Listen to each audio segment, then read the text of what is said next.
حیدر حیدر عم الآخر حیدر حیدر حیدر ساق کوثر حیدر حیدر حیدر ای مظلوم فاتح حیدر حیدر فاتح خیبر حیدر حیدر حیدر اول آخر حیدر حیدر حیدر ساق کوثر حیدر حیدر حیدر ای مظلوم فاتح حیدر حیدر فاتح خیبر.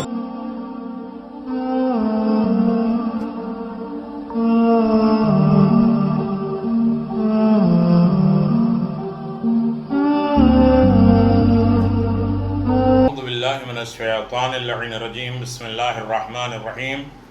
قال امیر المؤمنین علی بن ابی طالب علیہ السلام بہ العزت کلامہ بیان وصمتہ لسان. خطبہ 94.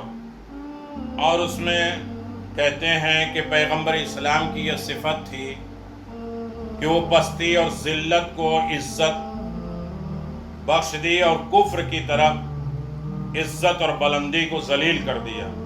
اور ان کا کلام شریعت کے بیان اور سکرات احکام کی زبان تھی. یعنی پیغمبر اسلام نے جو نادار تھے، جو ضرورت مند تھے، جو غریب تھے، جنہیں دبایا گیا تھا، ان کو عزت دی. اور جو دشمن تھے، گناہگار تھے، نقص عیب والے تھے، ان کو رسوا ذلیل کر دیا.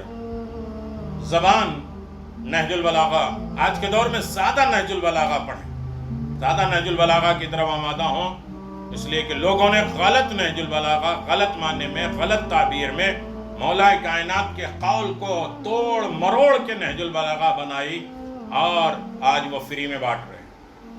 یہ ہر دور میں ہوا ہے. ممبروں سے مولا کائنات کو برا بھلا کہا گیا تو کیا علی کا ذکر ختم ہو؟ کلام الہی کے بارے میں کتنے ظلم کیے گئے، اسے نیزے لگائے گئے، پھاڑ کے پھینک دیا گیا، جلا دیا گیا، یہاں تک کئی سال تک اس پر پابندی تھی. کیا قرآن ختم ہو؟ کلام الامام امام الکلام، امام کا کلام تمام کلاموں میں امام ہوتا.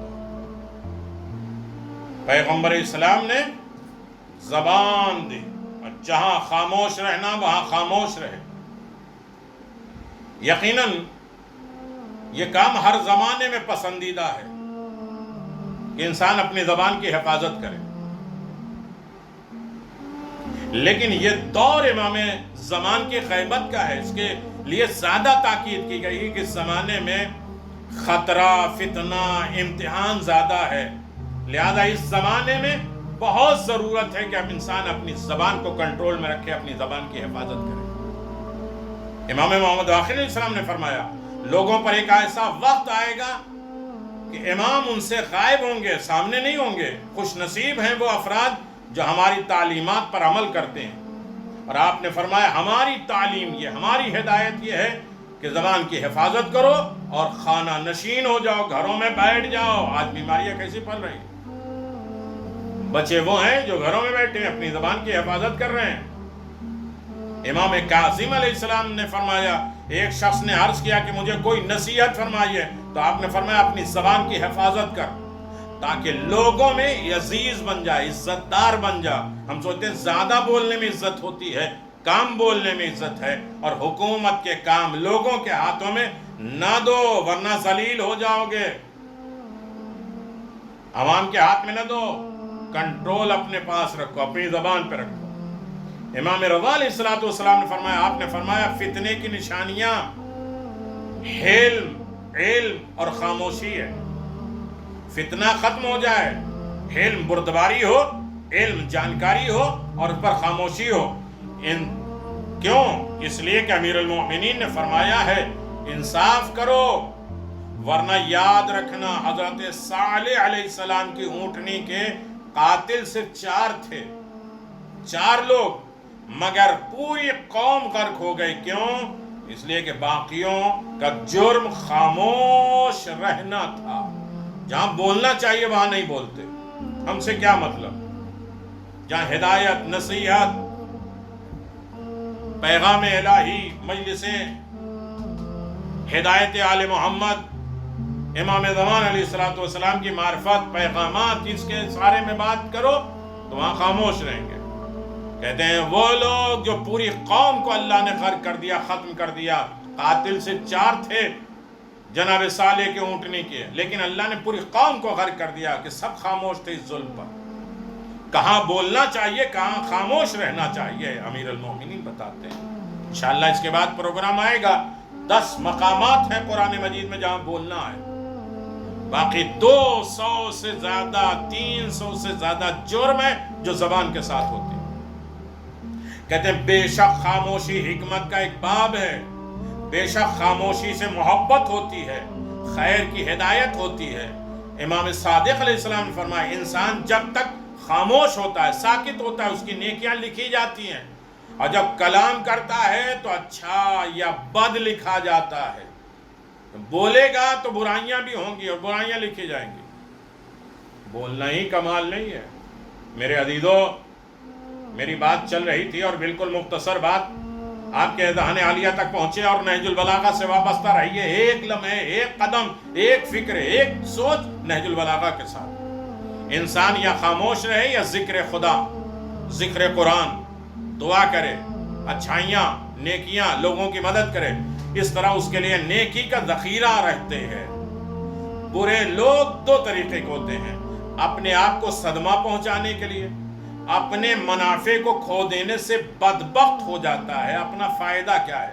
فائدہ یہ ہے خاموش رہو تاکہ برائی میں پکڑ نہ ہو، زبان کی گندگی نہ ہو، زبان سے پہچانے نہ جاؤ۔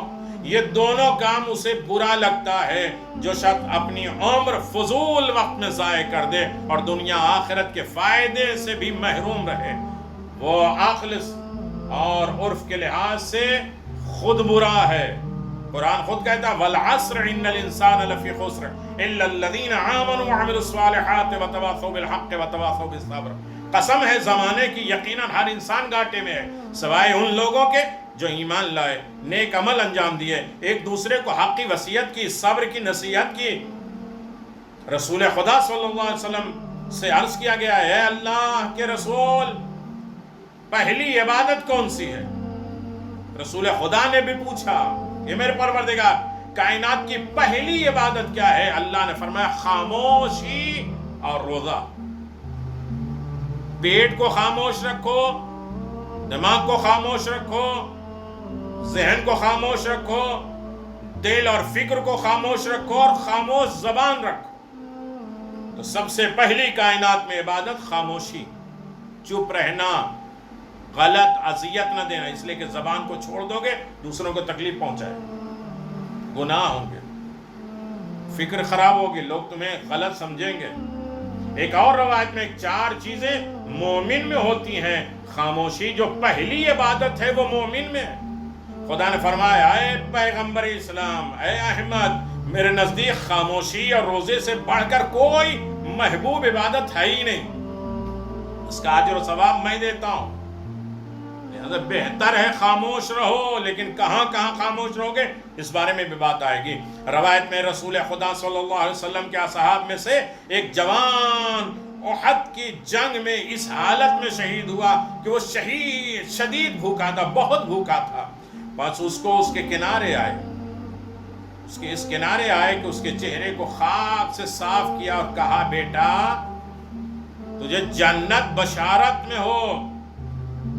اس کا باپ آیا، انہوں نے کہا بیٹا تم نے شہید ہو گئے، تمہیں جنت میں بشارت ہو۔ رسول خدا نے فرمایا تو کیا جانتی ہے اے ماں وہ جنت میں جائے گا؟ شاید اس نے کوئی ایسی بات یا چیز کہی ہو جس کا کوئی فائدہ نہیں۔ ہم لوگ کیا ہو رہے ہیں؟ بس ایسی باتیں کر رہے ہیں، ایسے ٹائم پاس کر رہے ہیں، زبان کھولے جا رہے ہیں، ہنسی مذاق ہو رہا ہے، تفریح کی باتیں ہو رہی ہیں۔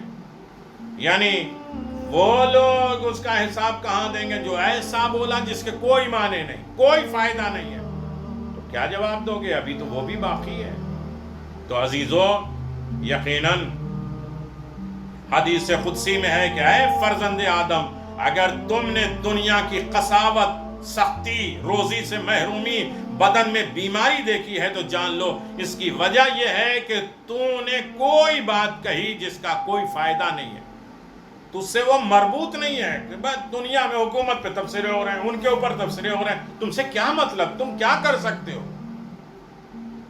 تو بہت سے لوگ اپنے دل کو سخت کر دیتے ہیں، روزی سے محروم رہتے ہیں، بدن کی بیماری ہوتی ہے، سوچ سوچ کے یہی پریشانی ہوتی ہے کہ وہ کیا کر رہے ہیں، ویسا کیا ہو رہا ہے، وہ کیا ہو رہا ہے، یہ دنیا کیا رہی، وہ ایسے کھڑے ہیں، وہ ایسے بیٹھے ہیں، وہ سارے فضول باتوں میں ہم لگے ہوئے ہیں اور پھر ہمارے اوپر بیماریاں آتی ہیں۔